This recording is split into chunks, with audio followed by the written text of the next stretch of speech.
Hi everyone. Bharat के संविधान का अध्ययन करते हुए अभी तक हमने संविधान का परिचय, संविधान का भाग 1, भाग 2, भाग 3, भाग 4 और भाग 4 का इन सभी को कंप्लीट किया है। आज की वीडियो में हम भाग 5 को शुरू करने जा रहे हैं। भाग 5 में सर्वप्रथम हम भारत के राष्ट्रपति को देखेंगे। स्टूडेंट्स, तो सबसे पहले हम शुरू करते हैं भाग 5, जिसमें संघ के बारे में बताया गया है। भाग 5 में जो अध्याय हैं, सबसे पहले उन्हें देख लेते हैं। अध्याय फर्स्ट में कार्यपालिका का वर्णन है। इसमें राष्ट्रपति, उपराष्ट्रपति, मंत्रिपरिषद, भारत का महान्यायवादी, इनके बारे में बताया गया है। मंत्रिपरिषद का भी संपूर्ण व्याख्या की गई है। सभी तरह के मंत्रियों को बताया गया है। अध्याय 2 में संसद है। तीसरे अध्याय में राष्ट्रपति की विधायी शक्तियाँ, चौथे में संघ की न्यायपालिका और 5वें में भारत का नियंत्रक एवं महालेखा परीक्षक का वर्णन किया गया है। भारत के संविधान में भारत के राष्ट्रपति से संबंधित अनुच्छेदों का विवरण निम्नलिखित है। अनुच्छेद 52 में कहा गया है कि भारत का एक राष्ट्रपति होगा। अनुच्छेद 53 में संघ की कार्यपालिका शक्ति के बारे में बताया गया है। स्टूडेंट्स, अनुच्छेद 53 में विस्तार से यह कहा गया है कि संघ की कार्यपालिका शक्ति राष्ट्रपति में निहित होगी, जिसका प्रयोग वह स्वयं या अपने अधीनस्थ अधिकारियों के द्वारा करेगा। इस प्रकार जहां अनुच्छेद 52 राष्ट्रपति के बारे में बताता है कि भारत का एक राष्ट्रपति होगा, वहीं अनुच्छेद 53 संघ की कार्यपालिका शक्ति राष्ट्रपति के अधीन है, यह व्याख्या करता है। इसके पश्चात अब हम अगले अनुच्छेदों को देखते हैं। अनुच्छेद 54 में राष्ट्रपति के निर्वाचन के बारे में बताया गया है। अनुच्छेद 55 में राष्ट्रपति के निर्वाचन की रीति का वर्णन किया गया है। यहाँ हमें थोड़ा विस्तार से जान लेने की आवश्यकता है कि भारत के राष्ट्रपति के निर्वाचन में राज्य विधानसभाएं, भारतीय संसद के लोकसभा और राज्यसभा के सभी निर्वाचित सदस्य भाग लेते हैं। राष्ट्रपति के निर्वाचन में राज्यसभा और विधानसभा के सदस्य तो भाग लेते ही हैं, लेकिन राज्यसभाओं का कोई भी मनोनीत सदस्य राष्ट्रपति के निर्वाचन में भाग नहीं लेता है। अनुच्छेद 56 में राष्ट्रपति की पदावधि बताई गई है, जो कि 5 वर्ष है।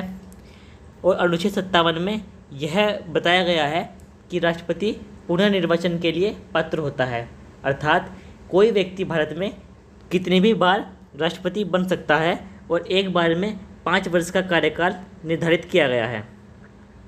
इसके पश्चात अब हम अगले अनुच्छेदों को देखते हैं। अनुच्छेद 58 में राष्ट्रपति के निर्वाचित होने के लिए कुछ अर्हताओं को बताया गया है कि भारत में राष्ट्रपति बनने के लिए आवश्यक योग्यता है कि वह भारत का नागरिक हो, 35 वर्ष की आयु पूर्ण कर चुका हो, वह संघ या राज्य के किसी भी क्षेत्र में, यहाँ तक कि स्थानीय प्राधिकार में भी किसी लाभ के पद पर न हो। अनुच्छेद 59 में राष्ट्रपति के पद के लिए शर्तों का वर्णन किया गया है। अनुच्छेद 60 में राष्ट्रपति द्वारा शपथ या प्रतिज्ञान की व्याख्या की गई है। अनुच्छेद 61 राष्ट्रपति पर महाभियोग चलाने की प्रक्रिया का वर्णन करता है। स्टूडेंट्स, यहाँ ये जान लेना आवश्यक है कि संविधान के उल्लंघन के आधार पर राष्ट्रपति को हटाया जा सकता है। हालांकि संविधान के उल्लंघन को संविधान में परिभाषित नहीं किया गया है। महाभियोग की प्रक्रिया संसद के किसी भी सदन में शुरू की जा सकती है। राष्ट्रपति के खिलाफ आरोपों वाले नोटिस संसद के कम से कम 1/4 सदस्यों द्वारा हस्ताक्षर किए जाने चाहिए। राष्ट्रपति पर महाभियोग का प्रस्ताव मूल सदन में विशेष बहुमत अर्थात 2/3 बहुमत द्वारा पारित किया जाना चाहिए। इसके पश्चात अब हम देखते हैं अनुच्छेद 62 में राष्ट्रपति के पद में रिक्ति को भरने के लिए निर्वाचन करने का समय और आकस्मिक रिक्ति को भरने के लिए निर्वाचित व्यक्ति की पदावधि का उल्लेख किया गया है। यहाँ बताया गया है कि यदि राष्ट्रपति के पद की आकस्मिक रिक्ति होती है तो नया व्यक्ति जो राष्ट्रपति बनाया जाएगा वह उस बचे हुए शेष समय के लिए राष्ट्रपति बनाया जाएगा। स्टूडेंट्स, इसके पश्चात अब हम अनुच्छेद 72 को देखते हैं। अनुच्छेद 72 राष्ट्रपति की क्षमा दान की शक्ति के बारे में काफ़ी कुछ व्याख्या करता है। इसमें कहा गया है कि क्षमा आदि की और कुछ मामलों में दंड आदेश के निलंबन, परिहार या लघुकरण की राष्ट्रपति की शक्ति।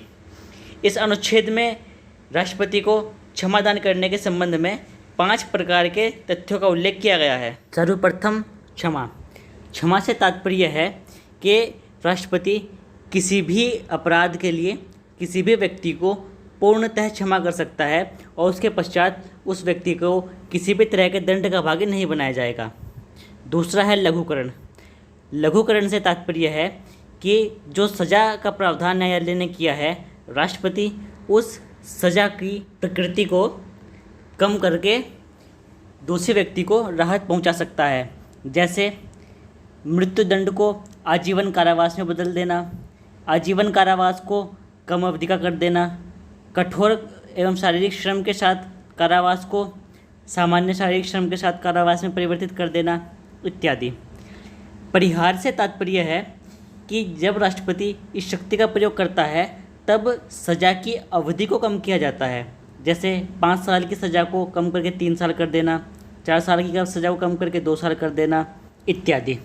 यहाँ ध्यान रखने वाला तथ्य ये है कि लघुकरण में जहाँ दंड के स्वरूप को परिवर्तित किया जाता है, वहीं परिहार में दंड के स्वरूप में कोई परिवर्तन नहीं किया जाता बल्कि उसकी अवधि को कम किया जाता है। इसके पश्चात अब हम देखते हैं परविलंबन।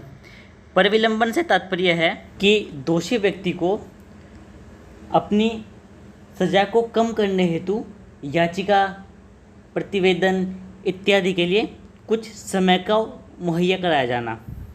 राष्ट्रपति परविलंबन का उपयोग इसीलिए करता है ताकि दोषी व्यक्ति कुछ समय पा सके। इसके पश्चात विराम। विराम से तात्पर्य विशेष परिस्थितियों में दंड को कम करना शामिल है। जैसे महिलाओं की गर्भावस्था ऐसी परिस्थिति या विशेष शारीरिक अपंगता की स्थिति।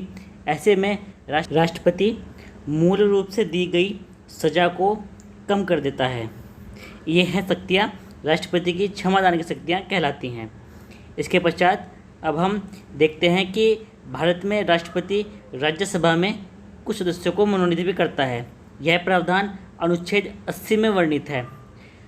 अनुच्छेद 80 के अनुसार राज्यसभा के 12 सदस्यों को राष्ट्रपति द्वारा साहित्य, विज्ञान, कला और समाज सेवा से संबंधित क्षेत्र के सदस्यों को मनोनीत किया जाता है। इसी कारण राज्यसभा को उच्च सदन कहा जाता है। स्टूडेंट्स, इसके बाद अब हम अनुच्छेद 108 को देखेंगे। अनुच्छेद 108 में संयुक्त अधिवेशन बुलाने का प्रावधान है। स्टूडेंट्स, संयुक्त अधिवेशन तब बुलाया जाता है जब किसी विधेयक पर लोकसभा और राज्यसभा के मध्य सहमति ना बन पाए तो संयुक्त अधिवेशन बुला लिया जाता है।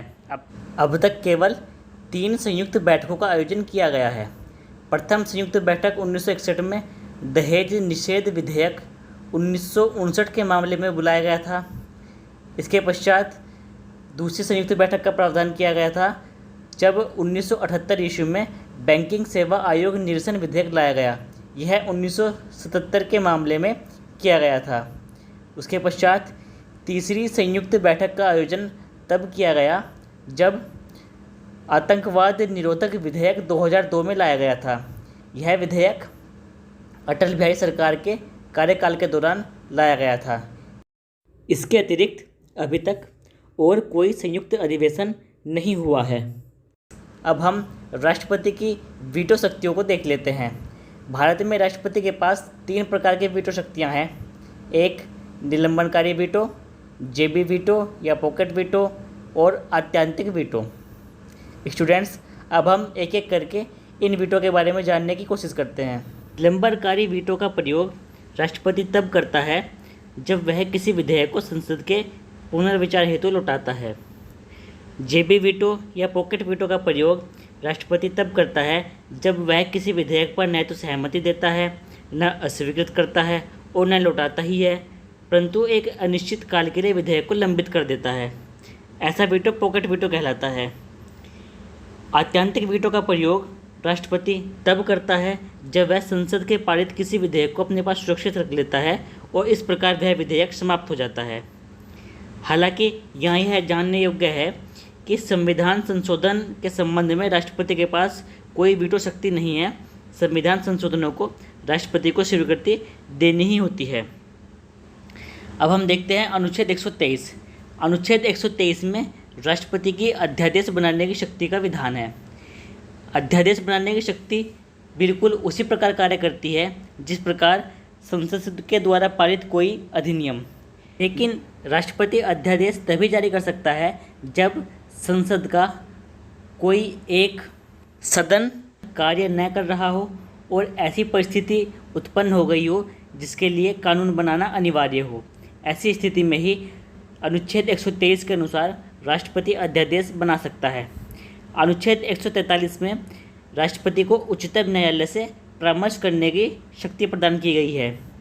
उच्चतम न्यायालय से राष्ट्रपति जो परामर्श करता है उसके लिए राष्ट्रपति को उच्चतम न्यायालय की दी गई सलाह मानना बाध्यकारी नहीं होगा।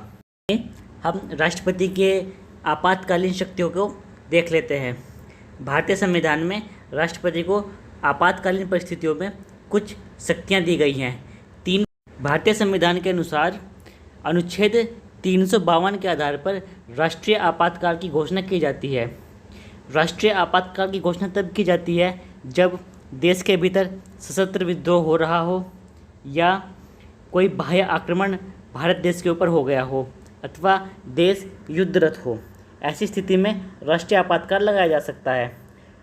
राष्ट्रपति शासन अनुच्छेद 356 और 365 के अंतर्गत आता है। इसके अनुसार जब कोई राज्य केंद्र द्वारा दिए गए दिशा निर्देशों का पालन न करे अथवा राज्यों के अंदर ऐसी परिस्थिति उत्पन्न हो जाए कि वहाँ संविधान का उल्लंघन हो रहा हो, तब राष्ट्रपति अनुच्छेद 356 के आधार पर वहाँ राष्ट्रपति शासन लागू कर सकता है। भारत में कई राज्यों में अभी तक राष्ट्रपति शासन लगाया जा चुका है, लेकिन राष्ट्रपति शासन अधिकतम 3 वर्ष तक ही रह सकता है।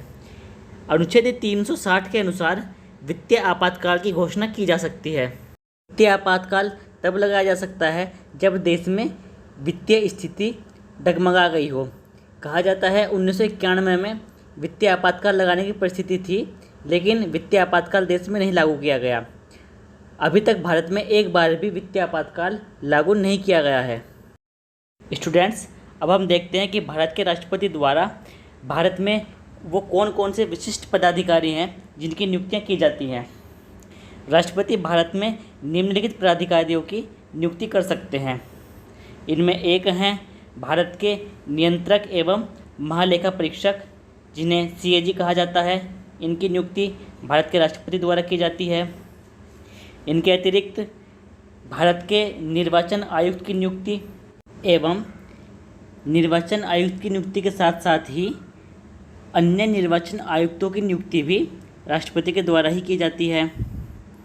संघ लोक सेवा आयोग के अध्यक्ष तथा सदस्य, राज्य लोक के राज्यपाल, भारत के वित्त आयोग के अध्यक्ष तथा सदस्य एवं भारत के मुख्य न्यायाधीश, उच्च न्यायालयों के न्यायाधीश, इन सब की नियुक्ति राष्ट्रपति के द्वारा ही की जाती है।